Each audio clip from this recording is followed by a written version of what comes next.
Hello student, this is Shivam Segar in front of you and today we have to start the second chapter of class 12 CBSE board that is solution. देखिए जब word हम लोग solution की बात करते हैं तो ये वर्ड आप लोगों ने क्लास 9 के सेकंड चैप्टर में पहली बार सुना होगा, ऐसा मैं उम्मीद करता हूं। वहां आपके टीचर ने पढ़ाया भी होगा कि सर सॉल्यूशन क्या होता है। तो सर कुछ लोग ये कहेंगे सर हमने क्लास 9 की छोड़ो, क्लास 10 की बातें याद नहीं रहेगी, तो आप 9 की बात कर रहे हो, कोई दिक्कत नहीं। अगर आपने वहां पढ़ लिया कि सॉल्यूशन क्या होता है, बहुत अच्छी बात है। और अगर नहीं पढ़ा तो दुनिया में इससे अच्छी बात कोई हो ही नहीं सकती। फिर हम बिल्कुल स्टार्टिंग से स्टार्ट करने वाले हैं, ठीक है। तो इसका मतलब है हम चैप्टर को बिल्कुल बेसिक से वहां तक ले जाएंगे जितना कि हमारे सिलेबस में है। ज्यादा भी नहीं पढ़ना, इस बात को याद रखना। कुछ चीजें अगर ज्यादा पढ़ लो तो भी नुकसानदायक हो जाता है, और कम भी नहीं पढ़ना, जितना हमारे सिलेबस में सारा कवर करेंगे, ठीक है।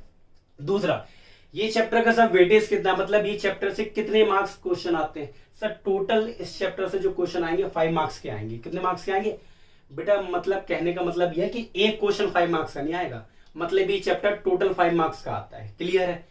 अब दूसरी बात, सर इसमें किस टाइप के क्वेश्चन आते हैं, तो देखो ये चैप्टर न्यूमेरिकली जाता है, थ्योरेटिकली कम। तो इससे न्यूमेरिकल क्वेश्चन तो कंफर्म है, थ्योरेटिकल उनकी चॉइस पे डिपेंड करता है कि वो देना चाहते हैं या नहीं। कोशिश तो रहती है कि एक आध थ्योरेटिकल भी डेफिनेशन वो दे देते हैं। क्लियर है, आगे समझ में। चलिए अब सर इस चैप्टर की स्टार्टिंग करते हैं।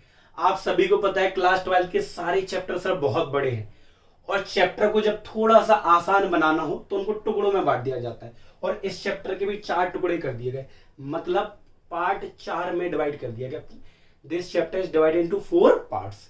कितने पार्ट्स में डिवाइड कर दिया गया, 4 पार्ट्स में। पहला पार्ट फर्स्ट, सेकंड, थर्ड और फोर्थ।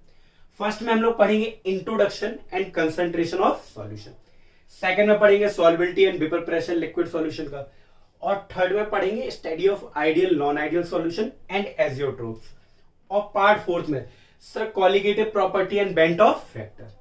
अच्छा सर पार्ट में पढ़ने के कोई फायदे हैं, बिल्कुल फायदे हैं। अगर मान लो चैप्टर को पार्ट में डिवाइड ना करें, हम लोग स्टार्ट कर दें, तो उम्मीद खत्म हो जाती है। सर पता ही नहीं चलता कि चैप्टर खत्म कब होगा, बस लगे रहते और उम्मीद हार जाते हैं। पार्ट्स में डिवाइड करने के 2 फायदे। पहला कि जब हम पढ़ेंगे तो एक राहत मिलती, चलो सर एक पार्ट खत्म हो गया, चलो सर दूसरा खत्म हो गया, चलो सर लास्ट, एक्साइटमेंट बनी रहती चैप्टर को पढ़ने की।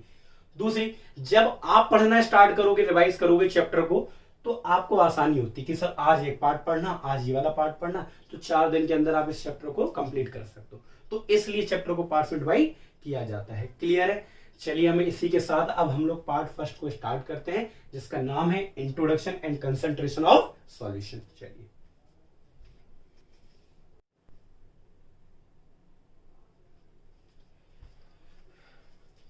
चलिए सर हम इस चैप्टर के पार्ट फर्स्ट की स्टार्टिंग करते हैं, जिसका नाम है introduction and concentration of solution.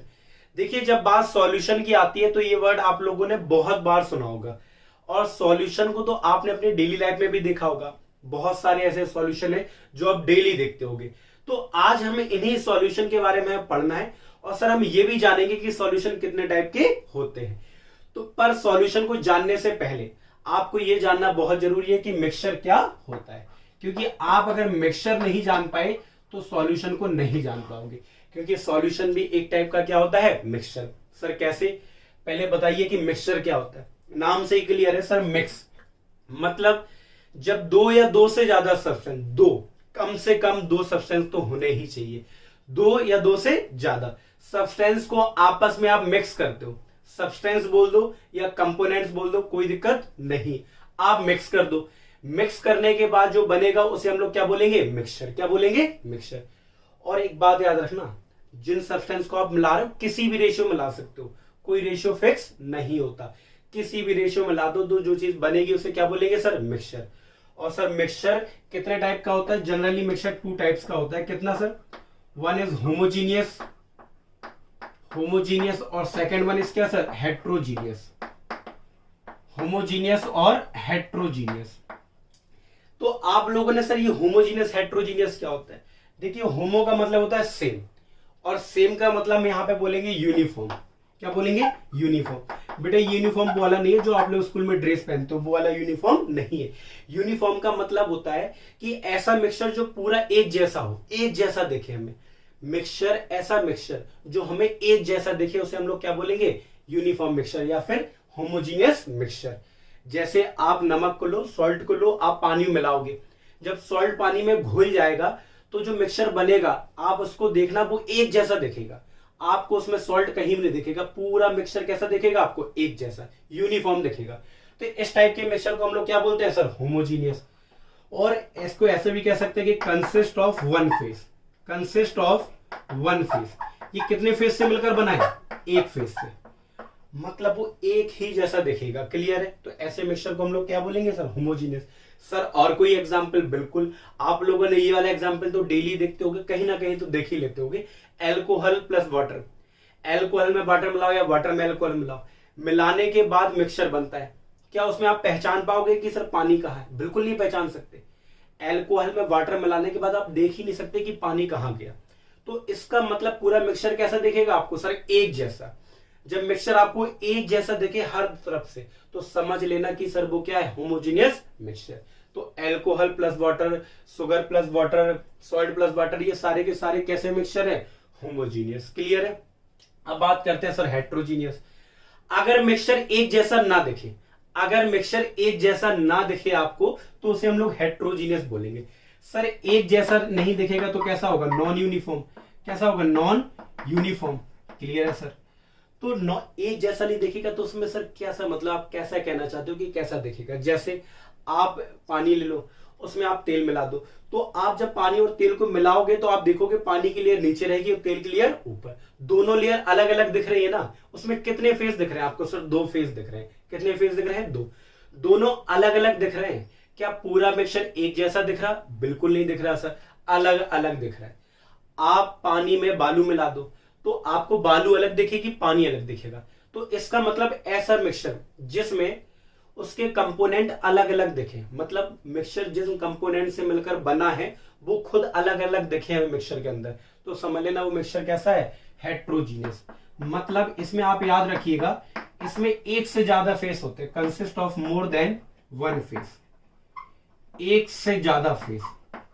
अगर वो एक जैसा दिख रहा तो होमोजीनियस, अगर एक जैसा नहीं दिख रहा तो हेट्रोजीनियस। खैर हम ज्यादा डिटेल में नहीं जाएंगे, इसका एग्जांपल तो आप समझ ही गए सर, क्या सॉल्ट प्लस वाटर या एल्कोहल प्लस वाटर की बात कर सकते हो, इसमें वाइल प्लस वाटर। जब इन दोनों को मिलाओगे तो होमोजीनियस मिक्सचर नहीं बनेगा। कैसे देखिए, अलग अलग दिखेगा, तो उसे हम लोग क्या बोलेंगे सर, हेट्रोजीनियस। अब हम लोग बात करते हैं सर सॉल्यूशन की। किसकी बात करते हैं, सॉल्यूशन की। सर इसको हम लोगों ने क्यों पढ़ा, क्योंकि हम सभी को पता है कि सर सॉल्यूशन क्या होता है, मिक्सचर। क्या होता है, मिक्सचर। बिल्कुल सर। अब सॉल्यूशन इन दोनों में से कौन सा मिक्सचर होता है, होमोजीनियस मिक्सचर। कौन सा, होमोजीनियस मिक्सचर। तो हम इसे डिफाइन कर सकते हैं, it is a homogeneous mixture, it is a homogeneous mixture. अच्छा एक बात बताइए, अगर ये मिक्सचर है तो कितने सब्सटेंस से मिलकर बना होगा, दो से या दो से ज्यादा। तो it is a homogeneous mixture of two और मोर सब्सटेंस। आप सब्सटेंस भी बोल सकते हो या आप उसे कंपोनेंट भी बोल सकते हो। जो लोग पढ़े लिखे हैं वो लोग तो समझ जाते हैं सर सब्सटेंस और कंपोनेंट क्या होते हैं, पर मैं कहता हूं कि अगर ये कुछ भी लिखा हो बात एक ही है। ठीक है, चलिए सर आ गया समझ में। बिल्कुल। अब एक बात मैं आपको बताता हूं कि सर सॉल्यूशन, एक बात बताइए कि सॉल्यूशन रियलिटी में कितने टाइप में मिलकर बने होते हैं। सॉल्यूशन दो चीजों से मिलकर बने होते हैं। कितने चीजों से सर, दो। वन इज सॉल्यूट और other one is solvent. One is solute and other one is solvent. Clear है? तो आपको एक बात तो समझ में आ गई, सॉल्यूशन क्या होता है सर, सॉल्यूशन एक होमोजीनियस मिक्सचर होता है जो एक जैसा दिखेगा। कितने सब्सटेंस, दो या दो से ज्यादा सब्सटेंस से मिलकर बना होगा। अब सॉल्यूशन एक्चुअली में दो चीजों से मिलकर बना होता है, सॉल्यूट और सॉल्वेंट। सॉल्यूट और सॉल्वेंट। देखिए इसकी डेफिनेशन बड़ी कंट्रोवर्शियल में है। मतलब आप लोगों ने अभी तक जो डेफिनेशन पढ़ी वो ये पढ़ी कि सर ऐसा सब्सटेंस या ऐसा component which is present in less amount. यही तो पढ़ा आप लोगों ने सर। बिल्कुल आप सही कह रहे हैं, हम लोगों ने यही पढ़ा। मतलब ऐसा कंपोनेंट जो कम अमाउंट में प्रेजेंट हो उसे हम लोग क्या बोलते हैं, सॉल्यूट। अभी तक तो हम लोग यही बोलते हैं। इसको क्या बोलेंगे sir, which is present in larger amount, which is present in larger amount. Clear है? यही तो बोलते हैं सर। तो ऐसा कंपोनेंट या ऐसा सब्सटेंस जो सॉल्यूशन में ज्यादा मात्रा में हो, ज्यादा अमाउंट में हो, उसे हम लोग सॉल्वेंट बोलते थे, और जो कम अमाउंट में हो उसे हम लोग क्या बोलते हैं, सॉल्यूट। पर क्या सर ये डेफिनेशन 100% करेक्ट है? सर मैं आपको बता दूं ये डेफिनेशन 100% करेक्ट नहीं है।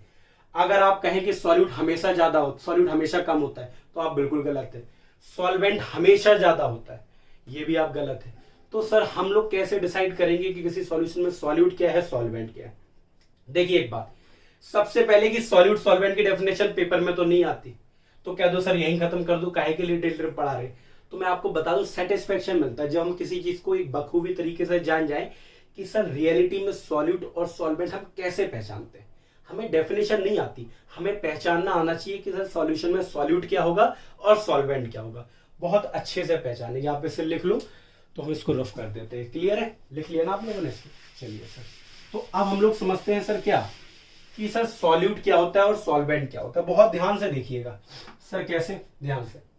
अगर हम लोग बात करें कि एक सॉलिड है, ठीक है सर, और एक लिक्विड है, ठीक है, ये दिख रहा है ना आपको? अगर सॉलिड को लिक्विड में मिलाओगे तो क्या बनेगा सर? सॉल्यूशन बनेगा।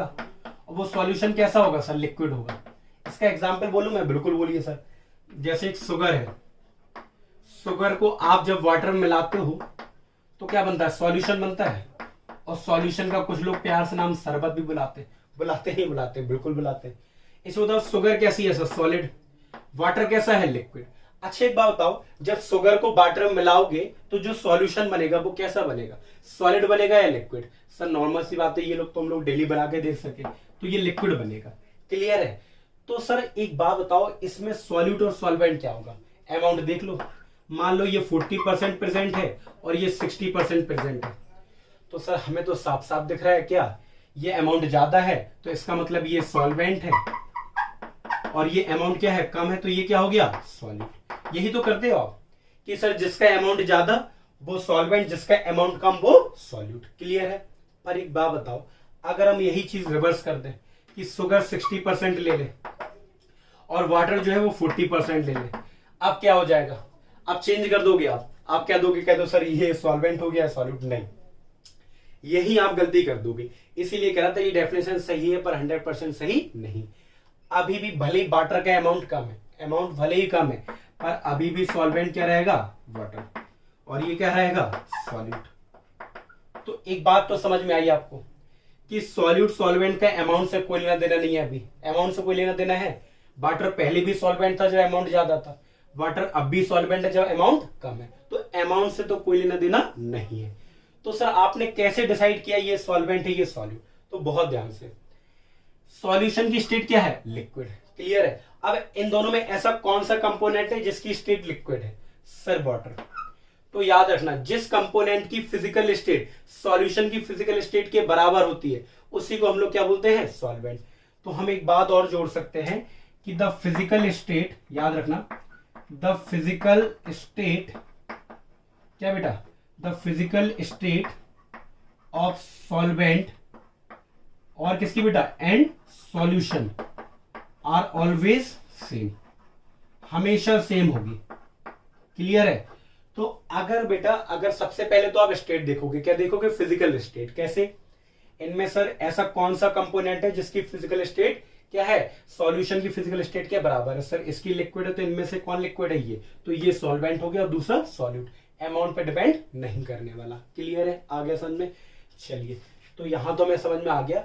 अगर इन दोनों की फिजिकल स्टेट अलग अलग है, सॉल्यूट और सॉल्वेंट की, तो हम कैसे चेक करेंगे कि कौन सा सॉल्वेंट है? जिस कंपोनेंट की फिजिकल स्टेट सॉल्यूशन की फिजिकल स्टेट के बराबर हो। अमाउंट नहीं देखेंगे। क्लियर है? चलिए सर। अच्छा, अब आप सर कह रहे तो ये डेफिनेशन में बचपन से फालतू पढ़ा रहे हमारे टीचर? नहीं, बिल्कुल नहीं। अगर हम लोग यही बात करें एल्कोहल की और वाटर की, एल्कोहल प्लस वाटर, तो आप बताओ क्या बनेगा? सॉल्यूशन बनेगा, जिसे कुछ लोग प्यार से पैग बोलते हैं। पैग ही तो बोलते हो बेटा प्यार से, पैग यूज करते हो ना। ये मतलब अगर हम कह सकते हैं कि एल्कोहल को वाटर मिलाओ तो पैग बनता है, ऐसा कह सकते हैं हम लोग। ठीक है? तो एक बताओ, एल्कोहल कौन सा स्टेट में? लिक्विड। सर वाटर कौन सी स्टेट में? लिक्विड। अब जो सॉल्यूशन बनेगा ये लिक्विड। इतना तो आप लोगों ने देखा ही होगा, आपने नहीं किया होगा तो आप लोगों ने आस पड़ोस में तो देखा होगा कि जब एल्कोहल वाटर मिलाते हैं जो सॉल्यूशन बनता है वो लिक्विड ही बनता है। बिल्कुल।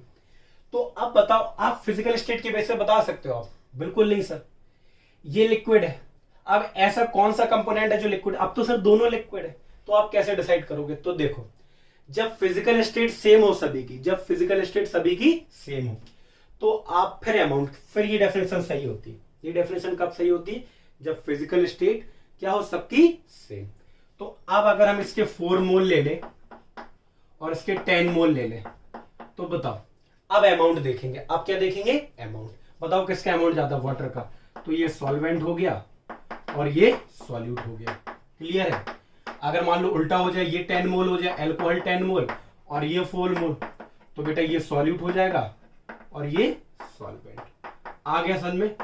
तो आ गया समझ में? आप सॉल्यूट और सॉल्वेंट को कैसे चेक करते हो? बहुत सही सर, बिल्कुल। पहले first see the physical state. क्या देखते हैं? फिजिकल स्टेट किसकी? सॉल्यूट और सॉल्वेंट की। चेक करो, अगर उनकी पहले फिजिकल स्टेट चेक करो कि कौन से स्टेट में है, तो उससे हम लोग पता लगाते हैं। अगर if physical state of solute and solvent are same, अगर फिजिकल स्टेट सेम है, अगर इन दोनों की फिजिकल स्टेट सेम है, then solute and solvent are decided on the basis of mole, on the basis of amount कह दो, on the basis of amount. आ गया समझ में? क्लियर है? तो एक बात याद रखना, जब भी आपको सॉल्यूट सॉल्वेंट चेक करना हो तो सबसे पहले फिजिकल स्टेट चेक करो। फिजिकल स्टेट अगर सॉल्यूशन की फिजिकल स्टेट के बराबर है किसी कंपोनेंट, तो वो सॉल्वेंट होगा। अगर दोनों की फिजिकल स्टेट सेम है तो फिर हम क्या चेक करेंगे? सर उसका अमाउंट। ऐसे हम लोग बता सकते हैं कि कौन सॉल्यूट है कौन सॉल्वेंट। आ गया समझ में? बिल्कुल। तो ये डेफिनेशन एक हद तक ये कब सही है? ये सब तब सही है जब फिजिकल स्टेट सॉल्यूट की और सॉल्वेंट की क्या हो, सेम। आ गया समझ में? क्लियर है सर। चलिए, तो अब आपको उम्मीद है कि आपको समझ में आ गया होगा कि सर सॉल्यूट क्या होता है और सॉल्वेंट क्या होता है। वैसे मैं आपको बता दूं कि सॉल्यूट सॉल्वेंट की डेफिनेशन एग्जाम में नहीं आने वाली। ये सिर्फ इसलिए बताया गया कि आपको एक सेटिस्फेक्शन मिल जाए कि सर रियल डेफिनेशन है क्या। क्योंकि जब हम कोई नई चीज जानते हैं ना, तो हम दूसरों लोगों को बताने की बड़ी इच्छा रखते हैं कि बताओ जरा भैया सॉल्यूट सॉल्वेंट क्या होता है। क्योंकि करेक्ट डेफिनेशन जानना हम लोगों का हक है। क्या है? हक। नहीं तो जिंदगी भर एक ही डेफिनेशन अगर रटे रहोगे गलत वाली, फिर मजाक के पात्र बनोगे आगे जाके। जब बड़ी क्लासेस में पढ़ोगे ना, तो फिर टीचर ऐसे ही मजाक लेते हैं आप लोगों का कि बेटा सॉल्यूट सॉल्वेंट की डेफिनेशन नहीं सीख पाए तो क्या सीख पाओगे जिंदगी में। आ गया ना समझने? बिल्कुल। आप सर सीखते हैं टाइप ऑफ सॉल्यूशन, कि सॉल्यूशन के सर कितने टाइप होते हैं। सॉल्यूशन के कितने टाइप होते हैं? देखिए, सॉल्यूशन को 2 तरीके से क्लासिफाई किया गया। कितने तरीके से? 2। पहले अगर हम लोग बात करें ऑन द बेसिस ऑफ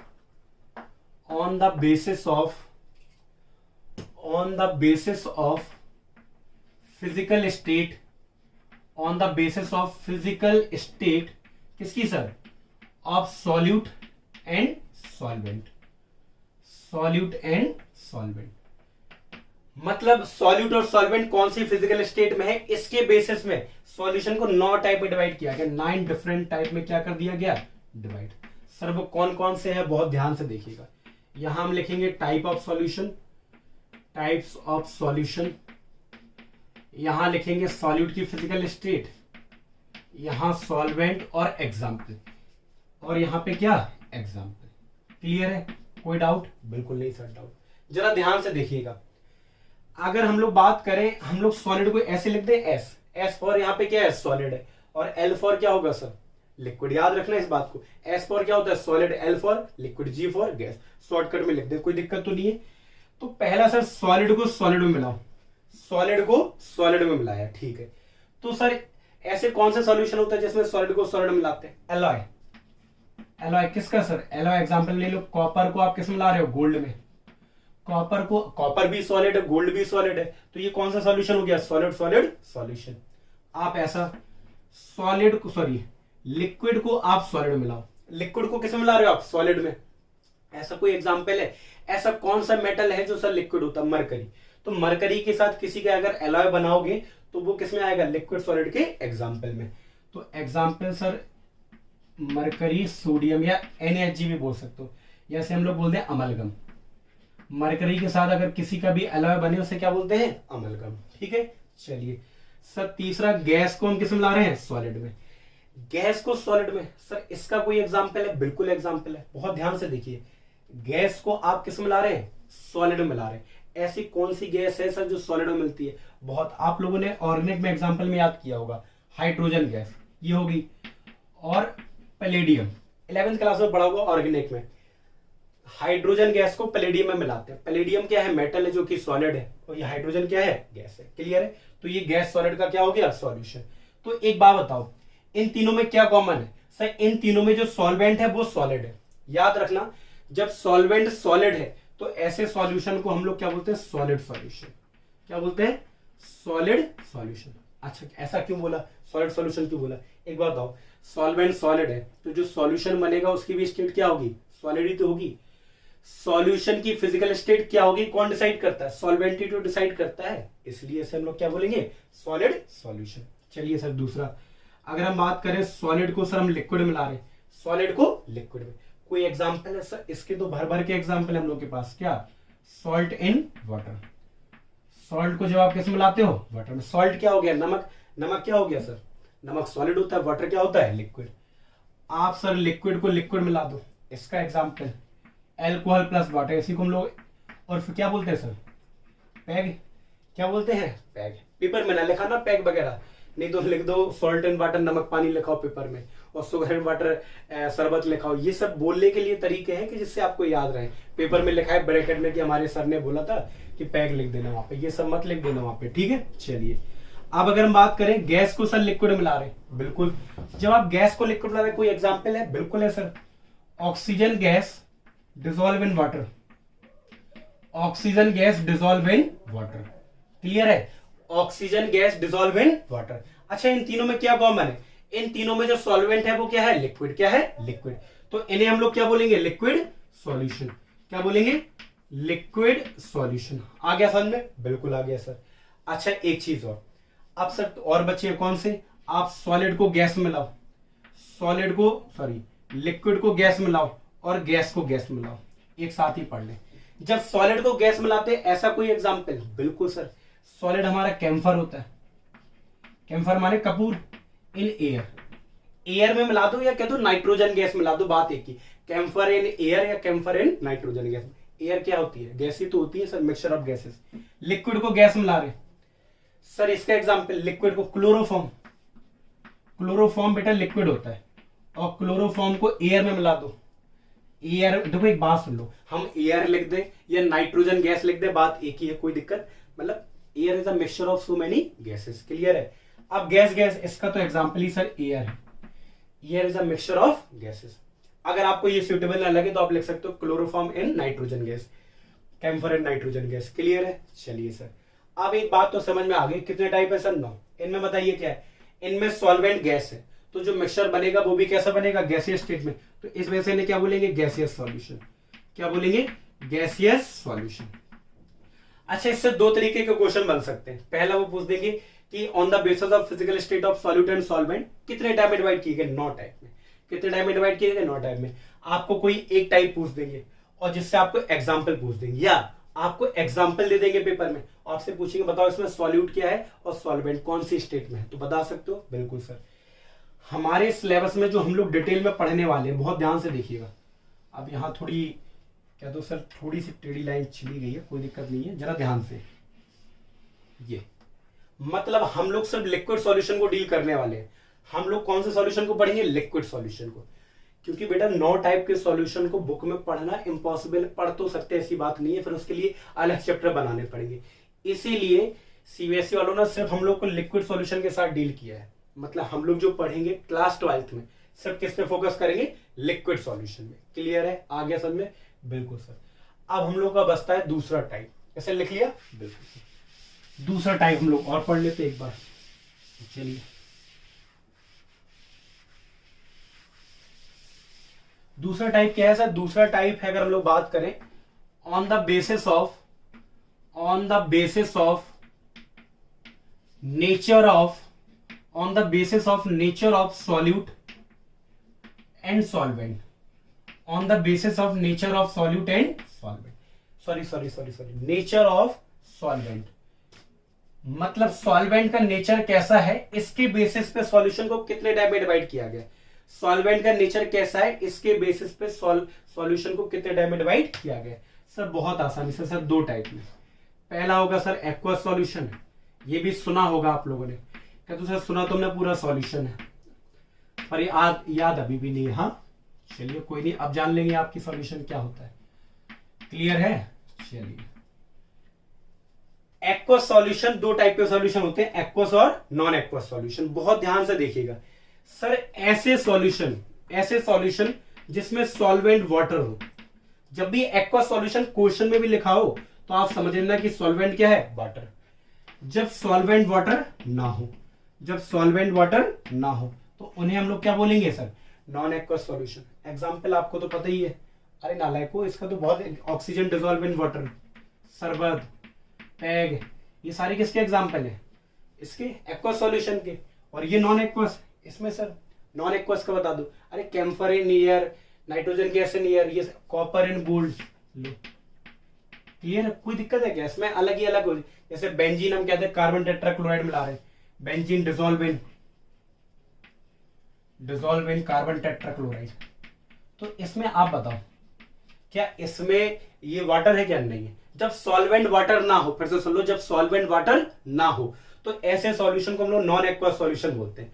और ऐसे सॉल्यूशन जिसमें सॉल्वेंट वाटर ही हो उन्हें हम एक्वस सॉल्यूशन बोलते हैं।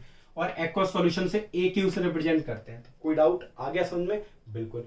अब सर हम लोग को पढ़ना है कंसंट्रेशन ऑफ सॉल्यूशन। आप इसे लिखो, फिर हम लोग क्या पढ़ते हैं, कंसंट्रेशन ऑफ सॉल्यूशन। ठीक है, चलिए। तो एक्वस सॉल्यूशन क्या होते हैं, जिसमें सॉल्वेंट वाटर हो, और नॉन एक्वस पानी के अलावा कोई भी सॉल्वेंट हो उसे हम नॉन एक्वस सॉल्यूशन बोलेंगे। ठीक है।